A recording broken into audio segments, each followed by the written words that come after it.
नमस्कार, मैं हिमांशु और आप देख रहे हैं टारगेट विद हिमांशु। जल्द ही पंचायत चुनाव होने जा रहे हैं और हाल ही में 69,000 पदों के सापेक्ष नियुक्त हुए अधिकतर सहायक अध्यापकों को पीठासीन अधिकारी के रूप में नियुक्त किया गया है। उनके मन में जिज्ञासा है कि कौन कौन से प्रमुख कार्य हैं जो उन्हें करने हैं और कौन कौन सी ऐसी बातें हैं जो उन्हें ध्यान देनी है। इस वीडियो में हम इसी पर चर्चा करेंगे कि एक पीठासीन अधिकारी के रूप में आपको कौन कौन से कर्तव्यों का पालन करना है। नियुक्ति का आदेश आपको प्राप्त हो चुका होगा। उसके बाद जिस मतदान स्थल के लिए आपकी नियुक्ति की गई है उसकी स्थिति और वहां पहुंचने के लिए मार्ग की जानकारी आप सबसे पहले करेंगे। नियुक्ति आदेश से उसे अपने मतदान दल के अन्य सदस्यों की भी जानकारी मिल जाएगी, क्योंकि पीठासीन अधिकारी जो होगा उसके नीचे मतदान अधिकारी 1 और मतदान अधिकारी 2 भी हैं और मतदान अधिकारी 3 भी हैं। तो जहां प्रशिक्षण होगा उस दौरान प्रत्यक्ष रूप से अपने दल के अन्य सदस्यों से पीठासीन अधिकारी की मुलाकात हो जाएगी।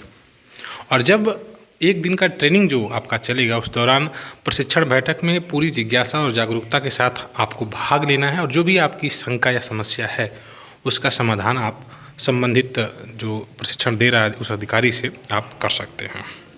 आपको उस दौरान मतदान सामग्री भी मिलेगी, मतपेटिका भी मिलेगा, उसका मिलान कर लेना है, कोई वस्तु छूटने ना पाए। और कौन कौन सी कितनी वस्तुएं रहेंगी ये आपको ट्रेनिंग के दौरान भी बताई जाएंगी। जब आप मतदान स्थल पर पहुंचेंगे तो उसके बाद सब कुछ ठीक होने की स्थिति आपको करनी होगी, पता करना होगा कि सब कुछ ठीक है, निरीक्षण करना है।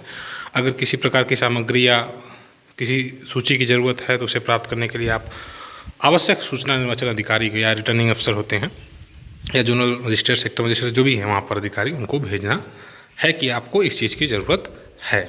मतदान स्थल पर की जाने वाली व्यवस्था के संबंध में आप एकदम स्पष्ट रूपरेखा तय कर लें ताकि मतदान स्थल के अंदर या बाहर भीड़ जमा न हो। एक प्रकार से पूरा का पूरा जो सिस्टम है वो आपके अंडर में है और जो भी कुछ भीड़ लगे या कतारें ठीक से न बन पाए तो इस कहीं न कहीं एक ऐसा सिस्टम आपको तैयार करके रखना है। इस प्रकार से विद्यालय में व्यवस्था करनी है कि सभी चीज़ें सही तरीके से सुचारू रूप से हो, मतदान की कार्रवाई सही से हो, गोपनीयता का निर्वाह करते हुए सुचारू रूप से पूरा मतदान हो, अनावश्यक भीड़ न हो। और इस संबंध में आपको अगर कोई समस्या है तो आपके सहयोगी और हैं, मतदान अधिकारी 1 और मतदान अधिकारी 2 हैं, इनसे भी आप ज़रूरत पड़ने पर मदद ले सकते हैं और पुलिस भी रहेगा, वहाँ से भी आपको मदद मिल जाएगी। मतदान प्रारंभ होने से पूर्व मतपत्रों के पीछे आपको सुवेदक सील लगाकर वार्ड क्रमांक या जो भी निर्वाचन क्षेत्र है उसका क्रमांक भरकर स्थिति के अनुसार उसको तैयार कर लेना चाहिए। उस पर आपको अपना हस्ताक्षर भी करना चाहिए, ठीक है। पीठासीन अधिकारी को हस्ताक्षर मतपत्र के पीछे करने हैं, ठीक।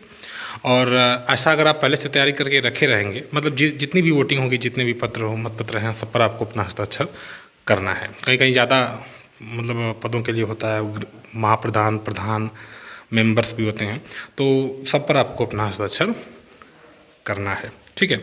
आप सभी जानते हैं कि आपके पास एक मतदान अधिकारी रहेंगे और एक मतदान अधिकारी 2 रहेंगे और मतदान अधिकारी 3 रहेंगे, ये तीनों आपके असिस्टेंट के रूप में ही रहेंगे, ठीक है। मतदान अधिकारी 1 क्या करेगा कि वो मतदाता सूची से मतदाता का नाम और क्रमांक जोर से बोलेगा।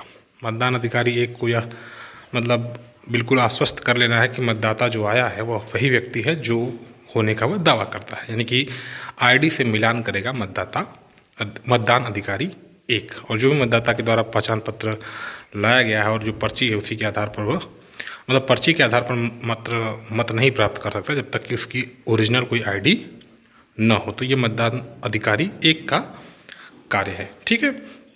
और उसके बाद फिर वो बाएं हाथ की जो तर्जनी है उस पर अमिट स्याही का प्रयोग करेगा और आधी उसके चमड़े पर और आधा उसकी नाखूनों पर उस स्याही को लगाएगा, ठीक है। तो ये कुछ ऐसे कार्य हैं जो करने हैं। बाकी और आपको जानकारी धीरे धीरे इस चैनल के माध्यम से दी जाती रहेगी। जुड़े रहें, धन्यवाद।